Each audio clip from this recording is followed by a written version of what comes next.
Hello and welcome to this edition of Bayou Time. I'm your host, Keith Weissite, licensed clinical social worker with Terrible and Home Care. Very glad you're joining us. However you may be joining us, we appreciate it. And we always like to bring to you updated information, and especially when it relates to impacting and affecting some of the people in our area and the work that they do. We welcome into the program Sarah Harbison. Sarah, thank you for joining us today.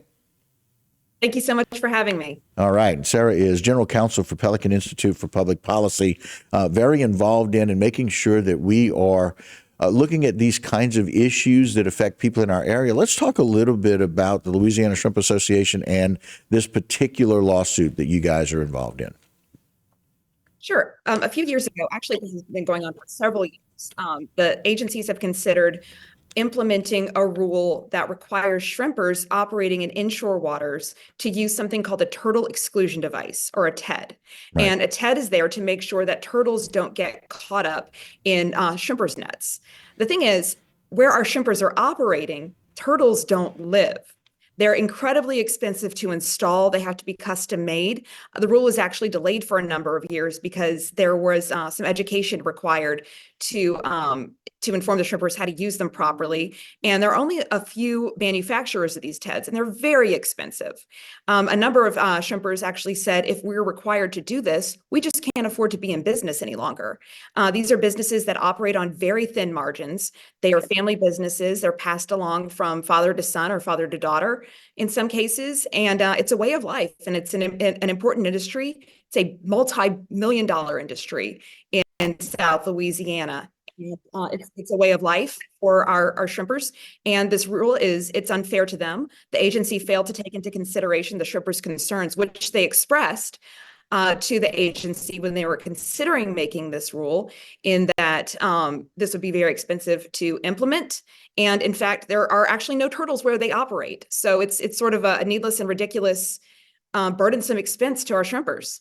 Yeah, and it's so very interesting that, just knowing a little bit about the shrimping industry, some of the changes and challenges to actually that thin margin has gotten much thinner here in the last few years, as they're getting a whole lot less for the volume and product that's brought in from wherever it is that they're shrimping. And a lot of these are inshore shrimpers, as you mentioned, where there actually are no turtles living. They can't thrive in that environment. It's only in the outer waters, if you will, the higher salinity in the deeper waters. That's right. And the turtles are actually thriving. There was a setback. All of our ecological systems suffered a setback during the BP oil spill. But currently, where the turtles live, they're thriving. And in fact, in the past 55 or so years that we've collected data on turtle populations and whether or not we find them inshore or not, and this is information that was given to the Wildlife and Fishery Administration, there have been 2 encounters with turtles. They're just not there. This is akin to a rule requiring you to install a polar bear exclusion device.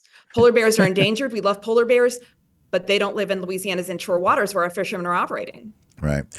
So where do we stand with regards to the lawsuit itself and how we're moving forward with that? If you could kind of just walk us through where we are in that legal procedure.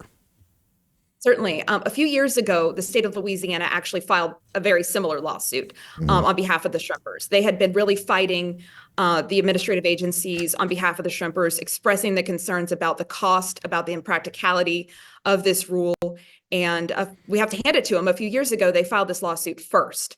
A court determined, and the Fifth Circuit actually agreed, that the state did not have standing to bring this lawsuit. So that's where it was dismissed about a year or so ago. And the shrimpers found us, the Pelican Institute, and they asked if we would have a look at it. And of course, we agreed. So we filed the lawsuit yesterday in the Eastern District of Louisiana. The reason why we chose yesterday to file this suit is because you may have heard of some arguments at the U.S. Supreme Court in 2 cases called Loper Bright and Relentless. Right. And those are 2 cases where the court is taking into consideration what we call Chevron deference.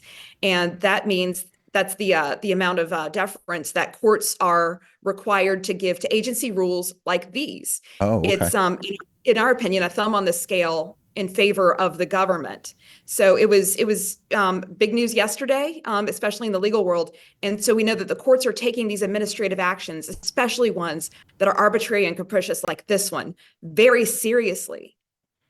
And so the timing made a great deal. And again, a year ago, having that one thrown out with not, according to them, not enough information or not enough credibility now is a great time while we realize it's a perfect time to be able to see that these things need to be taken more seriously and certainly need to be looked at or reevaluated as that data comes in for 55 years now.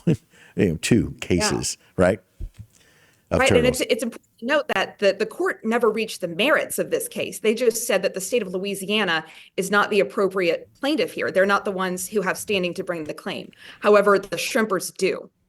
Right. And so, again, it's wonderful that you guys are there at the Pelican Center are able to do that and represent this group because of that $1.3 billion industry. We know that the costs for shrimping and the costs that go to the shrimpers themselves are higher, and they're getting less for that shrimp that comes in. Absolutely. And not only that, they're forced to compete with cheap China.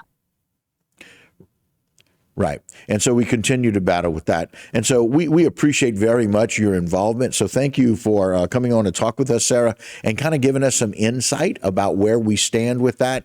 And so we wish you well with that. We certainly need our shrimping industry to thrive, and whatever we can do to make it a little easier on our shrimpers and those people in our area, we certainly want to fight for. Absolutely. Thank you so much for having us. And we're delighted to provide you with updates as we have them. Appreciate that. We'll look forward to hearing back from you. All right, guys, that'll do it for this particular segment. Don't go anywhere. A lot more Bayou Time when we continue.